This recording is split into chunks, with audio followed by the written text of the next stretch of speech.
भागवतम के हम करते जो तीसरा अध्याय हम श्रवण करते आ रहे हैं कि जो भगवान ने मथुरा में लीलाएं किए, उसके बाद वहां से कंस को बद्ध करके भगवान ने जो है आगे द्वारका का लीलाएं किए।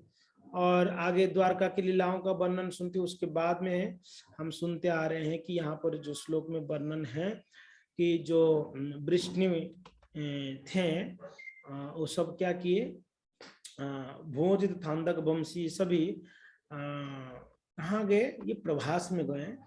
और प्रभास में जाकर क्या किए, इन लोगों ने वहां पर स्नान इत्यादि कर कर उन्होंने पितरों को, देवताओं को और ऋषियों को उन्होंने तर्पण किए। तर्पण का अर्थ यहाँ प्रोपज कहते हैं, उनको प्रसन्न किया। प्रसन्न कैसे किया, उनको वहां के तीर्थ जलों से तीर्थ जलों को उनको अर्पण किए। और साथ साथ में कहते हैं कि यहाँ पर ब्राह्मणों को, ऋषियों को उन्होंने क्या किया, बड़े सुंदर पाला पोसा जो गाय है उनको उन्होंने दान दिया।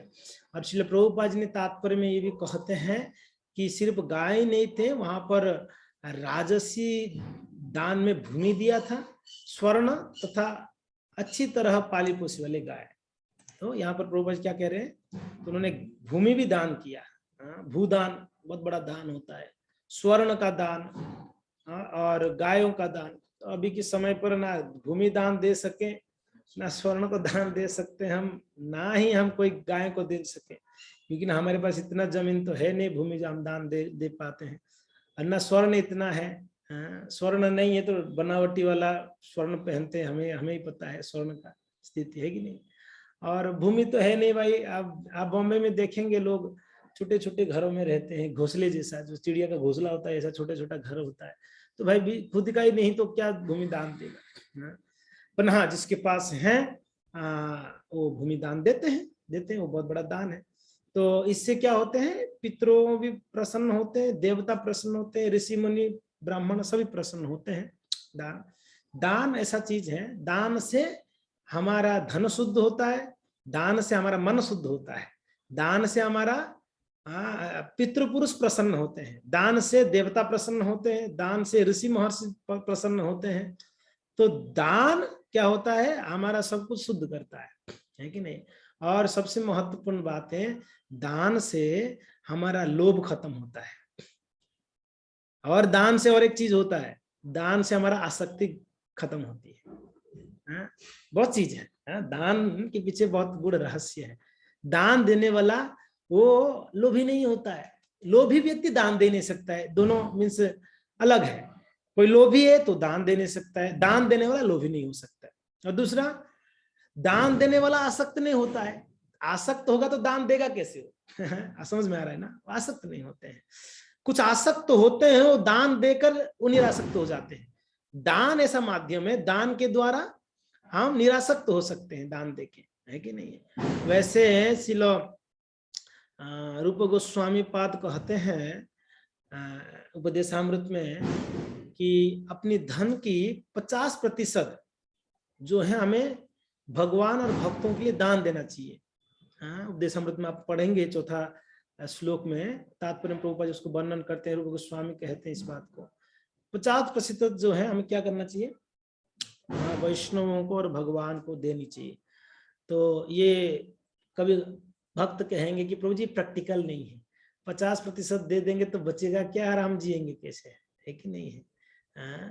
तो एटलीस्ट कुछ प्रतिशत भगवान के लिए रहना चाहिए कि भाई मैं अगर 100 रुपया कमा रहा हूँ तो कम से कम 10 रुपए तो भगवान को दूं, 15 रुपए तो भगवान को दूं, जिसके द्वारा मेरा धन शुद्ध हो। क्योंकि ना हर एक धन पाप से ही अर्जित होते हैं, तो उसका धन शुद्ध होगा, उसका मन शुद्ध होगा, उसका परिवारजन भी जो है उनको स्वीकृति प्राप्त होगी। और दान किसको देना है, योग्य कौन है, दान लेने वाले योग्य है वैष्णव और भगवान, ये दो योग्य है। तो इसलिए दान किसको दिया जाए, भगवान को या वैष्णव को दिया जाए। वैष्णव को देंगे तो वैष्णव भगवान की सेवा में लगाएंगे, है कि नहीं। तो ये है, यहाँ पर हम देखते हैं कि ये जो राजकुमार गण थे वृष्णिवंश, तो ये लोगों ने दान इत्यादि कर जो है सभी को प्रसन्न किया, ये हमने यहाँ पर वर्णन सुना है। और आगे और वर्णन आता है कि वो लोग किस प्रकार से और दान दिए इत्यादि इत्यादि।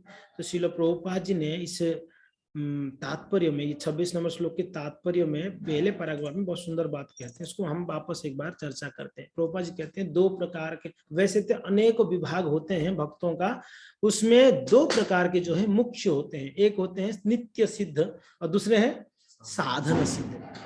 नित्य सिद्ध भक्त कौन है? वो हमेशा सिद्ध ही रहता है। साधन सिद्ध कौन है? बद्ध जीव साधन करके सिद्ध होते हैं। नित्य सिद्ध कौन है? वो हमेशा पहले भी सिद्ध ही थे, इस संसार में आने के बाद भी सिद्ध ही रहते हैं, और इस संसार से जाने के बाद भी सिद्ध ही रहते हैं। यानी उनको साधन का जरूरत नहीं पड़ता है, साधना करके वो सिद्ध होंगे ऐसी बात नहीं है। जैसे कल कोई प्रश्न कर रहे थे कि श्रील प्रभुपाद जी, श्रील प्रभुपाद जी या हमारे पूर्ववर्ती आचार्य, ये कोई हमारे जैसे बद्ध नहीं थे, बद्ध जीव, उनको आना पड़ता है इस संसार में। हमको आना पड़ रहा है क्योंकि ना हम अपने कर्मों की बंधन में फंसे हुए हैं, कर्मों की वजह से हमको यहाँ पर आना पड़ा है, ठीक है कि नहीं है, कर्मों को भुगतने के लिए, उसका फल को। मगर जो नित्य सिद्ध होते हैं उनको कर्मों की बंधन की वजह से नहीं आते हैं। वो प्रभुपाद जी यहाँ पर क्या कहते हैं, वो भगवान की इच्छा से आते हैं, भगवान का कुछ मिशन को पूरा करने के लिए, भगवान का कुछ उद्देश्य को पूरा करने के लिए इस संसार में वो आते हैं, और उस जो है भगवान की इच्छा को पूरा करते हैं, फिर वापस जो है वो भगवान की नित्य लीला में वापस जाते हैं। अगर मान लो भगवान की वापस इच्छा हो उनको कहीं और दूसरे जगह में सेवा देने के लिए, तो भगवान उनको बस दूसरी जगह पे सेवा देते हैं। एक आधा साल पहले आपको स्मरण होगा, परम पूज्य भक्तिचारू स्वामी महाराज जी कोविड में जो है ये तिरोभाव हो गया था, तिरोधान। तो उस समय कई भक्तों का प्रश्न था कि महाराज जी तो अभी बहुत काम बाकी था, तो अभी महाराज जी क्यों चले गए, अभी तो स्वस्थ थे महाराज, अचानक से बीमार हो चले गए। तो फिर कई संत लोगों ने, भक्त लोगों ने, अपने आचार्य लोगों ने उसके ऊपर जो है उत्तर में बतलाते हैं कि शायद भगवान को भक्तिचारू महाराज जी का सेवा कहीं और दूसरे ब्रह्मांड में जरूरत है, इसलिए उनको यहाँ से ले गए, ताकि कहीं दूसरे ब्रह्मांड में कोई दूसरे जीवों को उद्धार करने के लिए उनको ले गए। तो जब कोई एक महान भक्त इस धराधाम से अप्रकट होते हैं, तो उसके पीछे कारण यही हो सकता है कि भगवान उनसे और कहीं दूसरी जगह में सेवा करवाना चाहते हैं। जैसे इंद्र प्रभु हुए, अनेक प्रभुपाद जी और भी शिष्य है, यंग एज में ही जो है चले गए। तो इसका उद्देश्य, उसका मीन्स यही है, हो सकता है कि भगवान ने कहीं दूसरी जगह पे उनको सेवा में लगाए होंगे, उनका जरूरत था कहीं पर।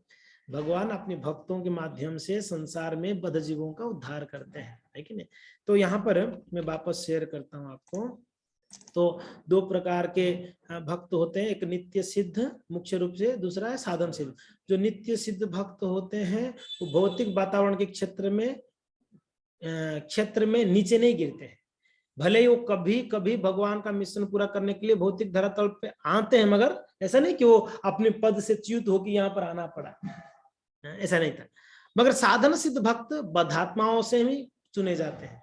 साधन सिद्ध कौन है?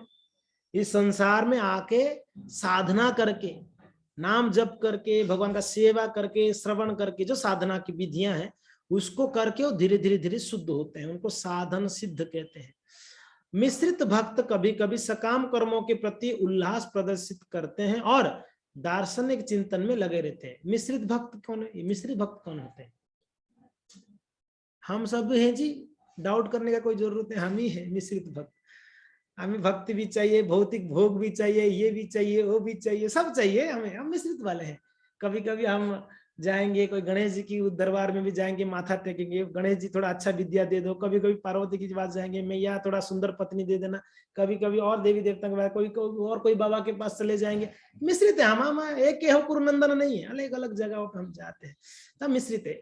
एक ही जगह में फोकस नहीं है, एक ही जगह पे शरणागति नहीं है, तो इसलिए हमें मिश्रित भक्ति। तो ये मिश्रित भक्त कैसे हैं? प्रभुपाद जी कहते हैं कि वो कभी कभी सकाम कर्मों के प्रति बड़ा क्या है, इच्छा प्रदर्शित करते हैं, और साथ साथ में दार्शनिक चिंतन के प्रति बड़ा उनका लगाव रहता है।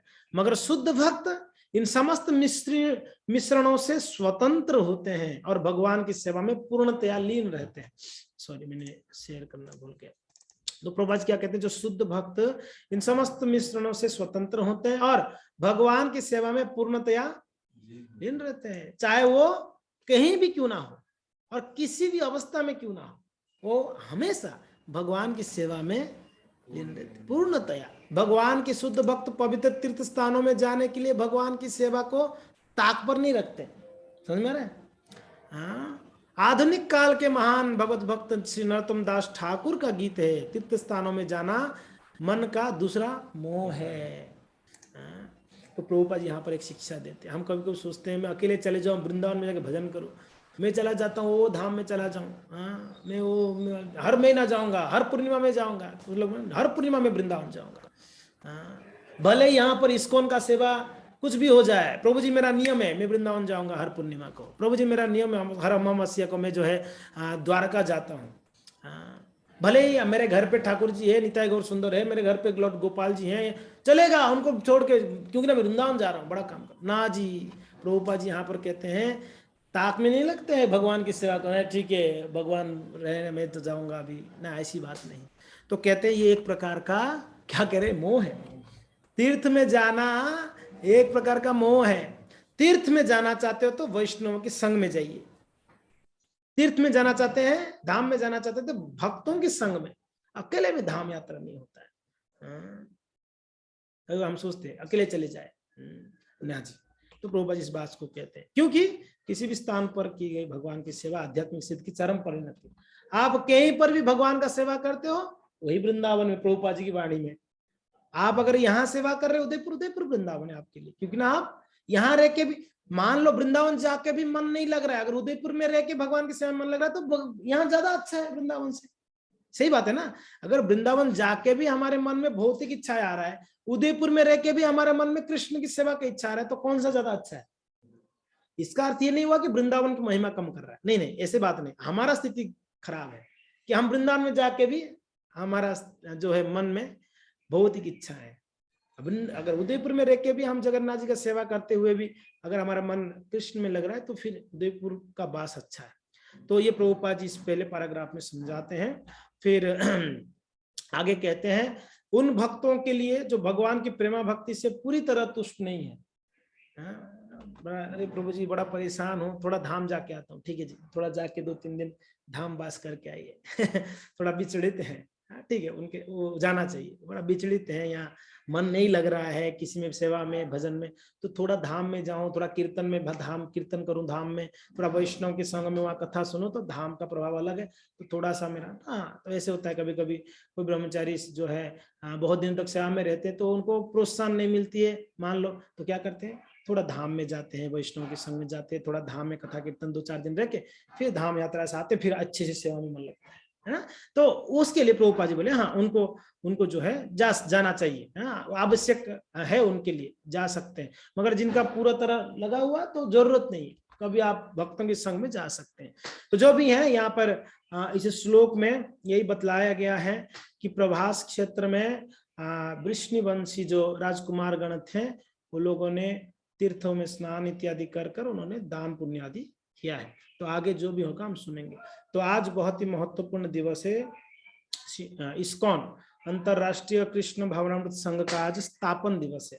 आज के दिन international society for Krishna consciousness का स्थापना हुई थी या रजिस्ट्रेशन हुआ था आज के दिन। जय इस्कॉन संस्था की जय, श्रील प्रभुपाद की जय। तो जब हम इस्कॉन का नाम लेते हैं तो हमको तुरंत हमारे दिमाग में क्या आता है, मन में श्रील प्रभुपाद जी है। इस्कॉन को प्रभुपाद जी को कभी अलग नहीं कर सकते हम। अगर कभी हम प्रभुपाद जी, मैं प्रभुपाद जी को मानता हूं मगर इस्कॉन को नहीं मानता हूं, मीन्स क्या है, मैं भ्रम में हूं। प्रभुपाद जी कभी इस्कॉन से दूर हो नहीं सकते, कभी इस्कॉन प्रभुपाद जी से दूर हो नहीं सकता, राइट। तो इसके लिए इस्कॉन को मानने वाले प्रभुपाद जी को भी मानेंगे, प्रभुपाद जी को मानने वाले इस्कॉन को भी मानेंगे, है कि नहीं है। हाँ, तो आज के दिन जो है श्रील प्रभुपाद जी ने इस्कॉन का स्थापना किए थे। आई थिंक 13 जुलाई था 1966, एग्जैक्ट डेट ढूंढो इसको, मैं भी भूल गया। तो इस्कॉन का स्थापना हुई थी। तो ये एक जो संस्था है, ऑर्गेनाइजेशन है, तो इसका क्या जरूरत है। पहले कभी भी हमारे आचार्य, आप कभी सुने नहीं होंगे, लोकनाथ गोस्वामी जाके वृंदावन में एक संस्था खोले प्रचार करने के लिए, ऐसा सुना हमने? कल लोकनाथ गोस्वामी के बारे में सुना, ऐसा नहीं? आपने ऐसा नहीं सुना होगा षड गोस्वामी वृंद जाके रूप गोस्वामी ने एक संस्था खोला वृंदावन में जाके, जहां पर कृष्ण प्रचार करे, कृष्ण कथा का, कृष्ण हरि नाम का। ना कोई और आचार्य गण ने कोई जो है संस्था का स्थापना की ना, है ना। हाँ, भक्ति विनोद ठाकुर क्या किए, उन्होंने जो है कुल मिलाकर 500 नामहट्टा जो है स्थान, नामहट्टा सेंटर्स खोले थे भक्ति विनोद ठाकुर ने। पण एक ऑर्गेनाइजेशन, यानी ऑर्गेनाइजेशन संस्था को स्थापना नहीं थे। बाद में भक्ति सिद्धांत सरस्वती ठाकुर ने 64 गौड़ीय मठ का स्थापना की, गौड़ीय मठ, है ना, इसको भक्ति सिद्धांत महाराज जी ने स्थापना। उसके बाद श्रील प्रभुपाद जी इसको और अच्छे से व्यवस्थित रूप से क्या किए। पहले Srila Prabhupada ji league of devotees जो है झांसी में स्थापना किए थे, मगर वो उतना सक्सेस नहीं हुआ, तो प्रभुपाद जी ने उससे काफी शिक्षाएं लिए, क्या कमी रह गई और क्या अच्छे से कर सकते हैं। उसके बाद श्रील प्रभुपाद जी जो है उनके गुरु के आदेश को पालन करने के लिए, उनके आदेशों को पूरा करने के लिए श्रील प्रभुपाद जी पाश्चात्य देश में गए। और पाश्चात्य देश में जाने के बाद ऐसा नहीं कि तुरंत ही जो ये संस्था का स्थापना हुई थी। हम सुनते हैं श्रील प्रभुपाद जी की लीलामृत से कि प्रभुपाद जी बहुत संघर्ष किए थे। श्रील प्रभुपाद जी भारत से विदेश में जाने के लिए बहुत संघर्ष किए, कितने लोगों को मनाना पड़ा, कितने संघर्ष करना पड़ा। कोई उनके पास धन नहीं था, कोई व्यवस्था नहीं थी श्रील प्रभुपाद जी के पास। बूढ़ा व्यक्ति 70 साल का, वो विदेश जाना चाहते हैं, आप विचार करिए। वो भी किसके लिए? अपना कुछ खुद की स्वार्थ के लिए नहीं, उनका पूर्णतया जो है पूर्ण शरणागत थे उनके गुरु महाराज जी के चरणों में, और सिर्फ उनके गुरु के आदेशों को पालन करने के लिए जो है इतना बड़ा संघर्ष जो है, यानी इतना बड़ा चैलेंजेस जो है श्रील प्रभुपाद जी ने उठाया। तो श्रील प्रभुपाद जी ने जब विदेश जाने के लिए इच्छा किए, प्रयत्न किए, तो काफी उनको कष्टों को सहन करना पड़ा। बॉम्बे में कुछ दिन रुकना पड़ा। फिर वहां पर जो ईस्ट इंडिया कंपनी का मालकिन थी जहाज की, उनका नाम क्या था, सुमति मुरार जी, उनसे मिले थे, उनसे रिक्वेस्ट किए थे, हमें आपकी जहाज में कहीं स्थान दीजिए, हम हमारे गुरु महाराज की आदेशों को प्रचार करने जाना चाहते हैं, आप सब सुने हैं। फिर अंत में उनको वीजा भी मिल गया था प्रभुपाद जी को। उसके बाद में सुमति मुरार जी भी एग्री कर लिए थे। पहले तो डर रहे थे कि बूढ़ा व्यक्ति जाके उधर मर जाएगा। बाद में बड़ा प्रभुपाद जी का डेडिकेशन देखकर, इच्छा देखकर उन्होंने भी एग्री किया, ठीक है। तो उनको जो मालवाही जहाज में श्रील प्रभुपाद जी को एक कमरा दी गई, जिसमें प्रभुपाद जी विदेश के लिए निकले। और लगभग 40 से 45 दिन की सफर के बाद, हाँ जी, वो बोस्टन पहुंचे थे श्रील प्रभुपाद जी, है कि नहीं। इतना लंबा यात्रा श्रील प्रभुपाद जी का जीवन में पहली बार। वैसे शास्त्र में कहा गया है सन्यासी को समुद्र पार नहीं करना चाहिए, यानी विदेश नहीं जाना चाहिए, सन्यासियों को नहीं जाना चाहिए। मगर श्रील प्रभुपाद जी उस बात को भी जो है अपने गुरु के आदेश को सामने रखते हुए वो भी बात को क्रॉस की। थे सन्यासी, मगर सन्यासियों को विवाह में भाग नहीं लेना चाहिए। श्रील प्रभुपाद जी स्वयं विवाह कराए उनके शिष्यों का उनके शिष्यों का स्वयं, जबकि सन्यासियों को विवाह में भाग नहीं लेना चाहिए। तो श्रील प्रभुपाद जी एक आचार्य थे और उन्होंने नियम को स्थापना कर सकते हैं। एक आचार्य जो है नियम बदल सकते हैं, शास्त्र के नियम को स्थान काल परिस्थिति के अनुसार उन नियमों को क्या कर सकते हैं, वो चेंजेस कर सकते हैं, थोड़ा बहुत आचार्य कर सकते हैं, हम नहीं। ठीक है जी। श्रील प्रभुपाद जी 64 माला को 16 तक लाए, वो कर सकते हैं। हमने कि हाँ, तो प्रभुपाद जी ने 64 को 16 किया, हम लोग उसको घटाकर 8 कर लेते हैं, नहीं होगा। प्रभुपाद जी ने किया तो प्रभुपाद जी कर सकते थे। प्रभुपाद जी स्थान काल पात्र के हिसाब से देखे, इस समय 64 कर नहीं पाएंगे, भक्त सेवा ज्यादा रहता है। सेवा नहीं तो 64 करना चाहिए, कोई सेवा नहीं तो 64 करना चाहिए। सेवा है तो फिर 16 माला ठीक है, कम से कम 16 माला करिए, सेवाएं करिए भगवान का बाकी समय। तो ये प्रभुपाद जी ने कहा। तो खैर श्रील प्रभुपाद जी ने जहाँ वहां पर पहुंचकर न्यूयॉर्क सिटी में अमेरिका में पहुंच के श्रील प्रभुपाद जी ने वहां पर, उन्हें पता ही नहीं था कि जाना कहाँ पर है, क्या करना है। बाबा क्या करना, ये तो पता था कि मुझे प्रचार करनी है श्री चैतन्य महाप्रभु का आंदोलन में, मगर हाँ कहाँ जाना है, कहाँ रहना है, कुछ नहीं पता था प्रभुपाद जी। श्री भगवान जी की कृपा से उनको जो दिल का दहरा पड़ा था, हार्ट अटैक, तो उससे भी भगवान ने उनको बचाया। और जब पाश्चात्य देश में पहुंचे, वहां पर उन्होंने बड़ा संघर्ष करना पड़ा, किनके घर पे रुकना पड़ा, वहां पर उनके फ्रिज में मांस भी होता था, प्रभुपाद जी उसकी उधर ही सब्जियां भी रखते थे, क्या करने, कोई ऑप्शंस नहीं था। तो कोई ऐसे ठंड बहुत था, प्रभुपाद जी उसको भी सहन करे। तो इस प्रकार से प्रभुपाद जी ने धीरे धीरे प्रभुपाद जी की शुद्धता से, प्रभुपाद जी की भक्ति से लोग जो है वहां के भिप्पियां जुड़ने लगे प्रभुपाद जी से, और धीरे धीरे प्रभुपाद जी के संग में आए, प्रभुपाद जी कथा सुनते, प्रभुपाद जी से कीर्तन सुनते, प्रभुपाद जी का बना हुआ हाथ का महाप्रसाद ग्रहण करते। धीरे धीरे वहां के जो लोग थे धीरे धीरे शुद्ध होने लगे। तो श्रील प्रभुपाद जी ने फिर विचार किए, एक हमें संस्था होना चाहिए। तो प्रभुपाद जी ने बहुत विचार किए, इस संस्था का नाम क्या रखा जाए। तो प्रभुपाद जी ने विचार करके उस संस्था का नाम उन्होंने क्या रखा, हम अपनी सोसाइटी को इस्कॉन के नाम से पुकारेंगे। प्रभुपाद विनोदपूर्ण भाव से हंस पड़ते थे जब उन्होंने पहले ये नाम गढ़ा था।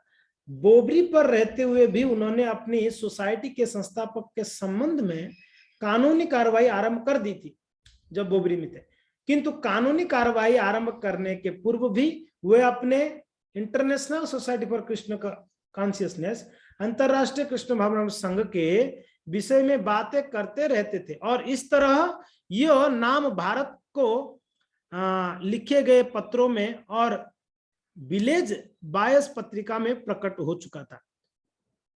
इसका स्थापना होने से पहले प्रभुपाद जी ने पत्रों के द्वारा भारत में भेज दिए थे, और कुछ विलेज बायस करके एक पत्रिका था, उसमें भी वो छाप लिए थे। एक मित्र ने एक ऐसा नाम सुझाया था जो पश्चिम के लोगों के लिए अधिक परिचित लगता, वो नाम क्या था, international society for God consciousness. उनका कोई एक मित्र थे, उन्होंने सजेस्ट किया कि श्रील प्रभुपाद आप इसको international society for Krishna consciousness ना रख के क्या कर रखना चाहिए, गॉड कॉन्शियसनेस। अगर गॉड कॉन्शियसनेस, लोग गॉड थोड़ा सा गॉड के नाम से, कृष्ण कोई जानते नहीं विदेश में, गॉड बोलेंगे तो हाँ गॉड गॉड, भगवान भगवान। तो प्रभुपाद जी उसको स्वीकार नहीं किए। प्रभुपाद जी बोले, प्रभुपाद जी लेक्चर में बोलते हैं कि अगर मैं गॉड कॉन्शियसनेस रखूंगा तो लोग हजारों गॉड ला के रख देंगे। साईं बाबा को ये गॉड बोलेंगे, कोई बाबा को बोलेंगे ये हमारे गॉड है कि नहीं, तो डबाडोल हो जाएगा। नहीं, एक फोकस है कृष्ण। अभी गॉड बहुत हो गया, अभी कृष्ण को स्थापना करना है। तो श्रील प्रभुपाद इसको अंतरराष्ट्रीय कृष्ण भावना संघ नाम के रूप में इसको स्थापना किया। तो जिस दिन जो है रजिस्ट्रेशन होने वाला था 13 जुलाई राइट, 13 जुलाई 1966 में के दिन, जब जो वकील साहब थे, कौन है वकील साहब का नाम क्या था प्रभु, गोल्डस्मिथ। तो ये जो है श्रील प्रभुपाद जी के पास आए थे और उनकी परिवार वालों को भी लाए थे। तो प्रभुपाद जी ने उनको अच्छे से प्रसाद खिलाए, भक्त बन गए धीरे धीरे। तो उनको बोले कि मैं एक संस्था का स्थापना करना चाहता हूँ, आप हमें मदद करिए कागज पत्र बनाने में। तो उन्होंने अचानक से प्रभुपाद बोले आज ही हम इसको उनका स्थापना करेंगे। अच्छा जी, आपका ट्रस्टी कौन होंगे ट्रस्ट में? तो वहां पर कुछ थे हिप्पीज होते, तो इसका नाम ले लो, इसका नाम, इसको चलेगा, इधर आओ, चलो साइन करो, चलो साइन करो, चलो हो गया। हाँ कितना लोग चाहिए आपको? हाँ इतना लोग चाहिए, ठीक है ओके साइन करिए, ठीक है और कुछ है? बोले नहीं जी। वो भी सोच रहे थे कि कौन ट्रस्टी बनाए किसको, हाँ जिनका ठिकाना नहीं है। और प्रभुपाद जी का भरोसा था ये लोग कहीं जाने वाले नहीं है, एक बार उनको रुचि आ गई तो कहीं नहीं जाएंगे। तो इस्कॉन का जब संस्थापना हुई थी उस समय ऐसा डेडिकेटेड बहुत भक्त नहीं थे प्रभुपाद जी के पास, कुछ गिने चुने थे जो अभी अभी भक्ति प्रारंभ किया था। तो प्रभुपाद ने संस्था का स्थापना की, उनका नाम क्या दिए, ISKCON international society for Krishna consciousness, इसका स्थापना की। तो इस संस्था का आज के दिन स्थापना हुई थी और उसके कुछ उद्देश्य हैं। श्रील प्रभुपाद जी ने, जब कोई संस्था स्थापना होती है तो उसका कुछ उद्देश्य लिखना पड़ता है। क्या उद्देश्य, संस्था का स्थापना का उद्देश्य क्या है? तो श्रील प्रभुपाद जी ने कुल 7 उद्देश्यों को जो है उसमें रजिस्ट्रेशन करवाए थे। तो ये ऐसा संस्था है। भक्त लोग कहते हैं कि वैसे भविष्यवाणी है, श्री चैतन्य महाप्रभु का आने से 10,000 साल तक ये कृष्ण भक्ति का प्रचार प्रसार होगा। और एक मेरे सन्यासी कह रहे थे, ये 10,000 साल कैसे होगा? पहला 5,000 साल जो है इतना प्रचार होगी, इतना प्रचार होगी, इतना प्रचार होगी हरे कृष्णा का कि पृथ्वी के लगभग 99% लोग गौड़ीय वैष्णव बन जाएंगे। कितना? 99% लोग गौड़ीय वैष्णव बन जाएंगे। इतना प्रचार होगा 5,000 साल। फिर क्या होगा? नेक्स्ट 5,000 साल में क्या होगा? धीरे धीरे वो नीचे गिरेंगे। फिर धीरे धीरे धीरे लोग कृष्ण भक्ति से धीरे धीरे छूटेंगे। फिर जैसे जैसे 10,000 की ओर आएंगे, धीरे धीरे धीरे लोग भक्ति फिर कम हो जाएगी। फिर धीरे धीरे कली और प्रवेश कर लेगा, कली बढ़ जाएगी। तो अभी तो अच्छा समय चल रहा है, गोल्डन एज चल रहा है, स्वर्ण युग, कलयुग में भी स्वर्ण युग है ना। तो इस समय जो है आप देखते हैं कितना प्रचार हो रहा है हरे कृष्ण का। हर जगह पे हरे कृष्ण, जहां देखो वहां हरे कृष्ण है कि नहीं? हर एक व्यक्ति के मुख में हरे कृष्णा रहता है। आपको सुनाई पड़ता है कि वो अमक एमपी का मुख्यमंत्री हरे कृष्णा नाम जप किया और कीर्तन किया, वीडियो में आया था। वो बंगाल के जो है कोई मुखिया है, उन्होंने हरे कृष्णा जपा। फिर महाराष्ट्र का जो सीएम है, उन्होंने भी हरे कृष्णा बोला। तो आप देख रहे हैं अभी बड़े बड़े जो उच्च पदवी में है वो भी आज स्वीकार कर रहे हैं कृष्ण भक्ति को, वो भी आज हरे कृष्ण का जाप कर रहे हैं। अल्फ्रेड फोर्ड जैसे बड़े बड़े उद्योगपति वो भी कृष्ण भक्ति में रुचि रखते हैं। बड़े बड़े कुछ दिन पहले, अभी 2-3 दिन पहले एक साउथ इंडिया की हीरो, तेलुगु का हीरो, इस्कॉन वृंदावन में आके उनकी मूवी का जो क्या बोलते हैं ट्रेलर को रिलीज किया। आपको ये खबर मिला? नहीं खबर मिला? एक साउथ इंडिया का एक हीरो, उनका डायरेक्टर, उनका प्रोड्यूसर और हीरो, उन्होंने उनकी मूवी का जो ट्रेलर को रिलीज करना था वो कहाँ रिलीज किया? वो सोचे कि इस्कॉन से अच्छा जगह कहीं नहीं होगा हमारा मूवी को रिलीज करने के लिए। और वो मूवी किसके ऊपर है? वो द्वारका के ऊपर है। क्या? कार्तिकेय 2, राइट? कार्तिकेय 2 करके कोई मूवी है दक्षिण या साउथ इंडिया का। तो उसका रिलीज, उसका जो ये है रिलीज किया गया ट्रेलर इस्कॉन में। और वो कहते हैं कि हम इस्कॉन के प्रति बड़ा उनका ये है, श्रद्धा है, कृष्ण भक्ति के प्रति श्रद्धा है। तो कृष्ण के ऊपर, द्वारका के ऊपर है मूवी, तो वृंदावन में आके ये किए। तो आज फिल्म स्टार्स हो, क्रिकेट स्टार्स हो, नेता हो या कोई बड़े उच्च पदवी में हो, सभी लोग कृष्ण भक्ति को आकृष्ट हो रहे। क्यों? क्योंकि ना ये सच्चा है। ये क्या है? सच्चा है। तो सच्चा, इसमें कोई मिलावटी नहीं है, ये सच्चा संस्था है, इसमें कुछ मिलावटी वाला नहीं है कि नहीं है? तो इसके लिए सच, अच्छा चीज को सब स्वीकार करते हैं, अच्छा चीज को।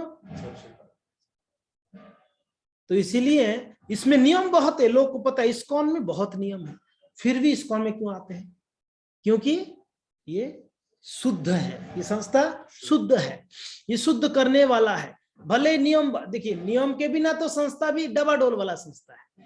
लोगों को पता है ये संस्था में बड़ा कड़क नियम है, बड़ा कड़क नियम है, फिर भी लोग बड़ा अट्रैक्ट होते हैं। एक व्यक्ति ने, कृपालु जी महाराज जी को आप सब जानते हैं, कृपालु जी महाराज सभी जानते हैं, प्रेम मंदिर वृंदावन में प्रसिद्ध। तो किसी ने कृपालु जी महाराज जी के साथ कोई शिष्य होगा, उनको पूछे कि महाराज ये इस्कॉन वाले इतने सक्सेस क्यों हैं, इस्कॉन वाले इतने सक्सेस क्यों हैं, हर जगह में इनका डंका बजता है, इतना सक्सेस क्यों है? तो कृपालु जी महाराज कह रहे थे कि ये लोग का दो तगड़ा जो है अस्त्र है। क्या है? पहला, इनका मॉर्निंग साधना एकदम तगड़ा है, ये कुछ भी हो जाए अपने मॉर्निंग साधना में कोई कॉम्प्रोमाइज नहीं करते ये लोग। 4:30 मंगला मीन्स 4:30 मंगला करते ही लोग। ये लोग मंगला के बाद जप करना मीन्स जप करते ही करते, उससे पहले तुलसी आरती करते हैं, नरसिंह आरती करते हैं। इस्कॉन वाले कहीं भी जाओ, इनका ये क्या है, एक शेड्यूल है इनका। फिर गुरु पूजा करेंगे, फिर भागवतम क्लास, इनका मॉर्निंग का साधना बहुत तगड़ा है। और दूसरा क्या है इनका अस्त्र? दूसरा है कि ये लोग उनकी गुरु श्रील प्रभुपाद जी के ऊपर उन लोग का 100% भरोसा है, 100% विश्वास है इनका। इसके लिए जब तक इस्कॉन वाले अपना मॉर्निंग साधना अच्छे से करेंगे और उनके प्रभुपाद जी के प्रति उनका विश्वास रहेगा, इनको कोई हिला नहीं सकता है संसार में। कौन बोल रही है? कृपाल जी महाराज जी बोल रहे हैं। ये सत्य बात है। जब तक इस्कॉन के भक्त अपना मॉर्निंग साधना स्ट्रांगली करेंगे और जब तक वो प्रभुपाद जी के प्रति उनका भरोसा होगा, वो व्यक्ति कभी भक्ति में डबाडोल नहीं होगा, वो भक्ति से कभी च्युत नहीं हो सकता है। अगर कोई बोलता है कि मैं भक्ति में च्युत हो गया हूं, भक्ति में डाउनफॉल हो रहा है, मीन्स साधना सही नहीं कर रहे होगे आप। प्रभुपाद जी के प्रति विश्वास, साधना सही नहीं है तो प्रभुपाद जी के प्रति विश्वास भी धीरे धीरे घट जाएगा। इसलिए हमारा मॉर्निंग साधना बहुत जरूरी है, हमें ध्यान रखना चाहिए। इतना क्यों हम फोकस डालते, इतना क्यों हम फोर्स करते हैं मॉर्निंग साधना करिए। हाँ, दीक्षा लेना है तो मॉर्निंग साधना करिए, आपको सेवा करनी है 16 माला जप करिए सुबह उठ के, कुछ भी है तो मॉर्निंग साधना पहले आता है। इतना क्यों फोकस की जा रहा है? क्योंकि ना यही हमारा बहुत बड़ा अस्त्र है जिसके द्वारा हम माया को हरा सकते हैं। हम माया से हार जाते हैं। कब हार जाते हैं? जब हम हमारे साधना में थोड़ा सा कॉम्प्रोमाइज कर लेते, थोड़ा ढीला ढाला कर लेते। ठीक है, एक दिन छूट जाओगे तो क्या हो जाएगा, ठीक है 2 दिन नहीं होगा जब तो क्या हो जाएगी, ठीक है 1 हफ्ता ही मंगल आरती एब्सेंट होता तो क्या होता है? धीरे धीरे धीरे माया बोलते बस अब सही मौका है इसको दबाने के लिए। माया तो वेट करती है कब इसके मन में ऐसे आएगा कि नहीं चलेगा मंगल आरती के बिना सुबह की साधना में, तो उस हावी हो जाती है। तो ये जी, तो जब तक ये संस्था इतना स्ट्रांग क्यों है? इस संस्था में भक्त जो है नियमित रूप से साधना अच्छे से करते हैं। तो हर एक भक्तों को ये नियम बना देनी चाहिए। कब तक ऐसे डबाडोल वाला साधना करेंगे हम? कब तक ऐसे ढीला ढाला ही रहेंगे? काम चलाने के लिए कब तक करेंगे आप बताइए? हाँ प्रभु जी चल रहा है, कब तक चलाएंगे ऐसे? कब तक? कब तो सीरियस होना पड़ेगा हमें, कब तो हमको सिंसियर बनना पड़ेगा, वो कब? फिर आज से ही होना चाहिए, ज्यादा समय नहीं लेना, आज से ही। क्योंकि ना समय का कोई भरोसा नहीं है, जीवन का कोई भरोसा नहीं है। स्थिति पता नहीं क्या होगी, कब किसको गला घोट देता है, कौन किसको मार देता है, कब क्या न्यूज आता है कुछ समझ में नहीं, कब हमको भी ऐसी स्थिति आ सकती है। तो कोई भरोसा नहीं भौतिक संसार में, कोई परिस्थिति अनुकूल नहीं है संसार में, प्रतिकूल परिस्थितियां हैं संसार में। तो हमें ऐसे जल्दी से जल्दी जो है सिंसियर सीरियस बन जाना चाहिए।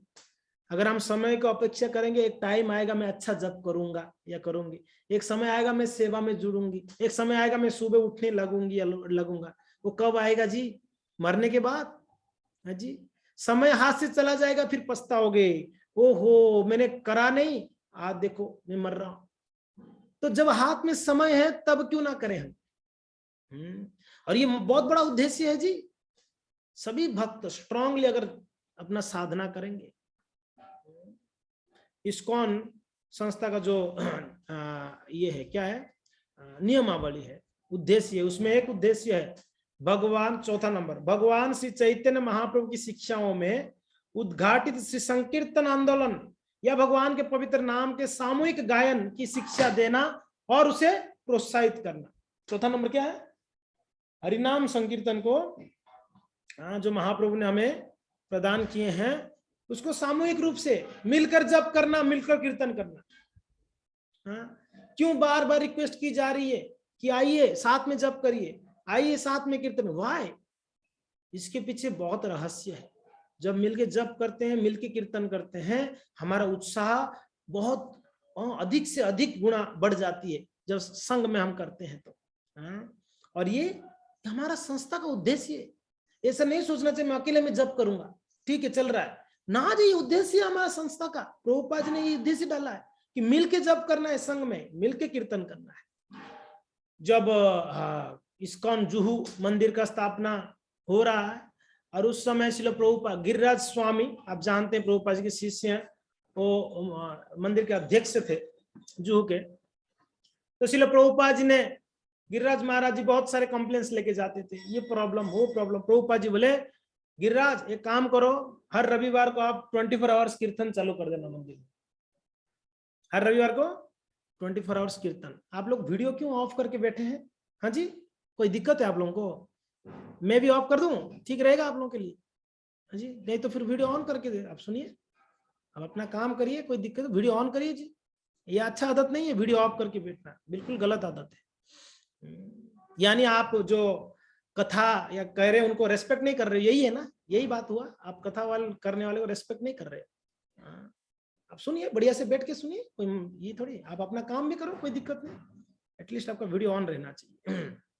तो क्या कह रहे थे हम? तो गिरिराज महाराज जी को प्रभुपाद जी ने क्या बोला?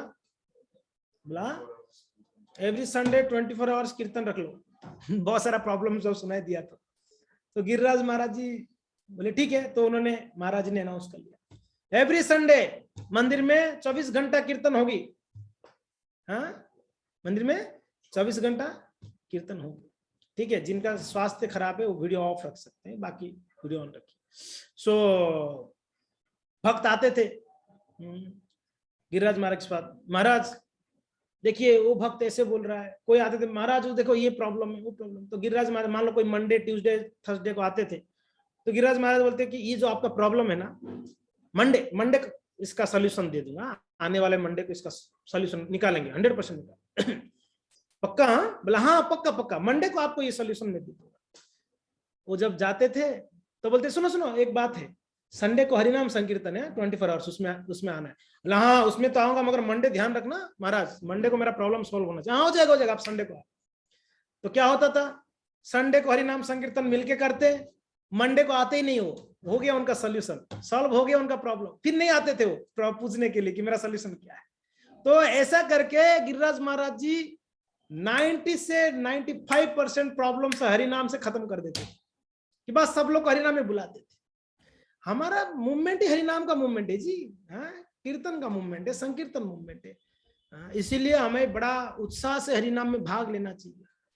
क्लास ठीक है, ये फिलोसफी चाहिए, फिलोसफी चाहिए, क्लास चाहिए, प्रसाद वो भी ठीक है, मगर हरिनाम का क्या? हम हरिनाम निकालते हैं तो 3 भक्त रहते हैं संडे को, इसलिए हरिनाम बंद कर दिया हम। कोई भक्ति नहीं जो योगदान दे रहे, तो कैसे होगा हरिनाम बताइए? उस दिन से आप देखो अब हरिनाम का मैसेज नहीं आता है आपको, संडे को नहीं हो रहा है। वाई? कोई भक्त रुचि नहीं दिखा रहे हैं। जब हरिनाम में रुचि नहीं है, इसका मतलब हमें भक्ति में ही रुचि नहीं है, हम नहीं चाहते प्रगति होना। तो हमने कई बार प्लान किए, पता होगा सभी भक्तों को पता होगा, प्लान करते हैं, प्लान टूटता है, प्लान करते हैं, प्लान टूटता है। तो हर एक भक्त, हम जो खास करके इस्कॉन उदयपुर के भक्त, हमें प्लान करना चाहिए सबको बैठकर कि प्रभु जी हफ्ते में एक दिन जो है मैं टाइम देंगे, हम उस दिन एक महाहरि नाम होना चाहिए, जो हम पूरा उदयपुर के कोई एक जगह पे जाएंगे, हरिनाम करेंगे धुआंधार, सब लोग मिलकर। होना चाहिए ऐसा, जिस हो सकता है वो इवनिंग के टाइम में हो सकता है कोई छुट्टी के समय हो, शनिवार को इवनिंग हो, या ऐसा कोई समय हमको लेना चाहिए जो हम लोग मिलकर हरिनाम संकीर्तन करें। देखो क्या प्रभाव रहेगा। प्रचार तो ऐसे होगा, लोग ऐसे जुड़ेंगे। क्या प्रचार, क्या डर रहे हो? प्रचार हम बैठे बैठे कितना लोग को लेक्चर दे सकते हैं। आप हरिनाम में लिख लो, सैकड़ों लोग जुड़ जाएंगे हरिनाम में, और लोगों को हरिनाम में बड़ा आनंद आता है, रुचि आता है। आप कथा सुनाओ उतना रुचि नहीं है लोगों को, नया लोगों को हरिनाम में बहुत रुचि आएगा। इसलिए श्रील प्रभुपाद जी हरिनाम ज्यादा करते थे और प्रसाद ज्यादा वितरण करते। 2 चीज है, कलयुग की लोगों को भक्ति में जुड़ाने का 2 साधन है। क्या है? उनको कीर्तन करवाओ, कीर्तन के बाद थक जाएंगे नाच नाच के, तो उनको प्रसाद खिलाओ, ऐसे करो। लोग जो है कृष्ण भक्ति में जुड़ेंगे। तो खैर ये उद्देश्य है। तो इस प्रकार से अगर हम करेंगे तो क्या होगा, हम अपना भी भक्ति को बचा के भक्ति को बढ़ा सकते हैं, दूसरों को भी भक्ति में जुड़ा सकते हैं। तो ये हरिनाम संकीर्तन ऐसा है, प्रभुपाद जी कहते हैं हमारे गुरु महाराज जी परम पूज्य गोपाल कृष्ण महाराज जी कहते हैं हमेशा कि attentive chanting is the solution for all the problems. ध्यान पूर्वक जब हर एक परेशानियों का हल है, हर एक प्रॉब्लम का सॉल्यूशन है। एक बार श्री गोपाल कृष्ण महाराज जी को किसी ने पूछा कि महाराज आप हर जगह में सक्सेस है, एज ए जीबीसी आप सक्सेस है, एज ए डिवोटी आप सक्सेस है, एज ए गुरु आप सक्सेस है, आप हर जगह में सक्सेस है, इसका राज क्या है, रहस्य क्या है? तो महाराज ने दो चीज बोला। पहला, मैं वैष्णव अपराध से बचता हूं हमेशा। दूसरा, मैं मॉर्निंग साधना में कभी कॉम्प्रोमाइज नहीं करता। क्या बोले महाराज जी? पहला, मैं वैष्णव अपराध से हमेशा बचता हूं।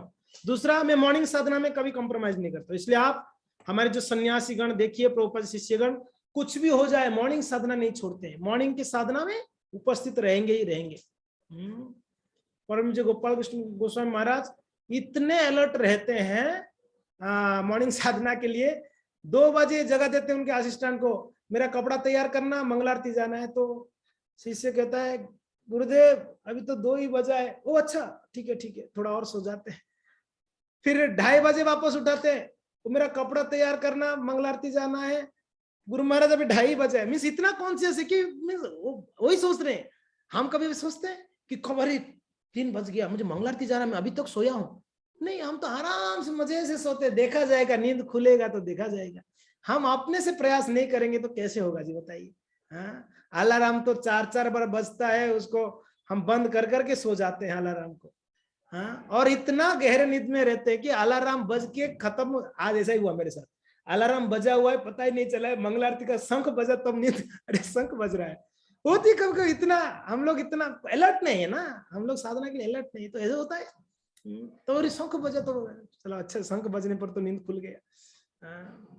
तो यह है जी, ये हमारा सक्सेस का राज है। और जो साधना स्ट्रांगली करेंगे, देखिए जी, परेशानियां, परिस्थितियां ऐसे ही रहता है नॉर्मली। आप ये मत सोचो कि मेरा घर में थोड़ा सा परिस्थिति ठीक हो जाए तो मैं मॉर्निंग साधना करूंगा। अरे बाबा, हमेशा ही प्रतिकूल ही रहेगा परिस्थिति हमारा घर पे। एक परिस्थिति जाएगा, दूसरा परिस्थिति सामने आ जाता है, एक परेशानी जाती है, दूसरा परेशानी, है ना? कभी ऐसे हुआ कि एकदम बढ़िया नहीं जी, क्योंकि ना संसार ही ऐसा है। कभी आप, अगर आपका उत्साह, आपका डेडिकेशन देख के भगवान आपको अनुकूल वातावरण देंगे, और देते भी है भगवान ने, आपको ऐसे वातावरण देंगे। कभी कभी कुछ माताएं भक्त हो जाते हैं, प्रभु भक्त नहीं होते, घर में बड़ा परेशानी होती है, मगर उनका डेडिकेशन देख के, उनका उत्साह देख के, उनका इच्छा देख के भगवान ने धीरे धीरे उनके पति को ऐसे भक्त बना देते कि पति आके मंगल आरती छोड़ के जाते हैं, आप मंगल आरती करिए। ये ऐसे हमने देखा है बहुत भक्तों को। कभी कभी हस्बैंड भक्त होते हैं, पत्नी भक्त नहीं होती है, तो बड़ा दिक्कत होती है। क्या हमें हरे कृष्णा करता है? तो धीरे धीरे धीरे उनका डेडिकेशन देखकर तो भगवान भी उनको ऐसे माहौल देते हैं, उनकी पत्नी धीरे धीरे भक्त हो जाती है, फिर दोनों मिलके मंदिर में आते हैं भक्ति करने, मंगला करने। होती है ऐसा, हाँ ऐसे। मगर ये हमारा डेडिकेशन के ऊपर है, हमारा क्या बोलते हैं उसको, इच्छा के ऊपर है। हम कितना चाहते हैं इसके ऊपर निर्भर करता है कि नहीं? तो भक्तों, ये जो संस्था है, हाँ, अभी मैंने सुन रहा था अमोघ प्रभु जी की लेक्चर में, प्रभु जी कह रहे थे अभी यंत्र युग चल रहा है। यंत्र, हर जगह में यंत्र, मोबाइल ना लैपटॉप ना ये ना वो सब यंत्र युग। प्रभु जी कह रहे थे एक समय ऐसा आएगा, यंत्र में लोग पक जाएंगे, फिर मंत्र युग आएगा। यंत्र युग चला जाएगा, मंत्र युग आएगा। हर जगह पे यंत्र की जगह मंत्र चलेगा, हरे कृष्णा हरे कृष्णा हरे कृष्णा हरे कृष्णा चलेगा। तो यंत्र युग जाने वाला है बहुत जल्दी। लोग इसमें परेशान हो जाएंगे, फ्रस्ट्रेशन हो जाएंगे, अभी हो रहे हैं। मोबाइल से माता पिता फ्रस्ट्रेशन है कि बच्चे मोबाइल नहीं छोड़ रहे हैं। बच्चे परेशानी है मोबाइल से कि मेरा गलत आदत नहीं छूट रही है मोबाइल की वजह से। बच्चे परेशानी मोबाइल की वजह से मेरा पढ़ाई नहीं हो रही है। लोग फ्रस्ट्रेशन हो चुके हैं ऑलरेडी यंत्रों से। तो देखना, ये यंत्रों से निकल के लोग मंत्रों में आएंगे। हर एक व्यक्ति मंत्र जपेगा, और ये मंत्र युग चलने वाला है, बहुत आगे तक चलेगा। 5000 साल तक मंत्र युग चलेगा, इसे 10,000 साल तक मंत्र युग चलने वाला है। तो हमें इस मंत्र को ज्यादा से ज्यादा फोकस करना है, इस मंत्र को डेडिकेटली जप करनी है, इस मंत्र को प्रचार करनी है, इस मंत्र को जो है हमारा जीवन का सार, हमारा हृदयंगम करनी है। इसको हमारा गले का मंगलसूत्र बना देना है। मंगलसूत्र होता है माताओं का, विवाहित माताओं का, कि वो कभी निकालते नहीं है। जो विवाहित माता है मंगलसूत्र कभी नहीं निकालेंगे, उनका उनका प्राण है वो एक उनका क्या बोलते हैं, एक बोलते हैं ना, उनके पति के प्रति उनका डेडिकेशन है, उनका उनका डेडिकेशन वो ये होता है। कोई अगर मंगलसूत्र निकाल दिया मीन्स अपना पति को मरा हुआ मानती है, तभी वो निकालती है। वैसे पता नहीं राजस्थान में क्या है, हमारा उड़ीसा में तो ऐसा है, मंगलसूत्र निकाल देंगे उनके पति मर गए तभी निकालते हैं, नहीं तो नहीं निकालते। तो वैसे हमारा हरि नाम को हम मंगलसूत्र के रूप में पहन लेना चाहिए कि जब तक शरीर में प्राण है तब तक ये हरि नाम मेरे कंठ में है। है कि नहीं? तो ये है इस्कॉन का एक उद्देश्य। वैसा और भी उद्देश्य है भक्तों, मगर समय हो गया है। तो कौन सा बार है आज? शुक्रवार है। ओके, सो मैं यहाँ पर विराम दूंगा। इस क्लास को मैं कंटिन्यू करूंगा शाम को 6 to 7, 6 से 7 मैं शाम को इसी को कंटिन्यू करूंगा। हम जो 7 उद्देश्य है उसको थोड़ा सा और चर्चा करेंगे, थोड़ा डीपली एग्जैक्टली उद्देश्य क्या है। तो जो भक्त आप समय होगा शाम को, इसी आईडी पासवर्ड रहेगा, लिंक यही रहेगा, आप शाम को ज्वाइन कर सकते हैं। तो अभी के लिए हम यही विराम देते हैं। हरे कृष्णा। जय अंतरराष्ट्रीय कृष्ण भावना संघ की जय, श्रील प्रभुपाद की जय, स्थापना दिवस की जय, निताय गौर हरि प्रेमानंदे हरि हरि।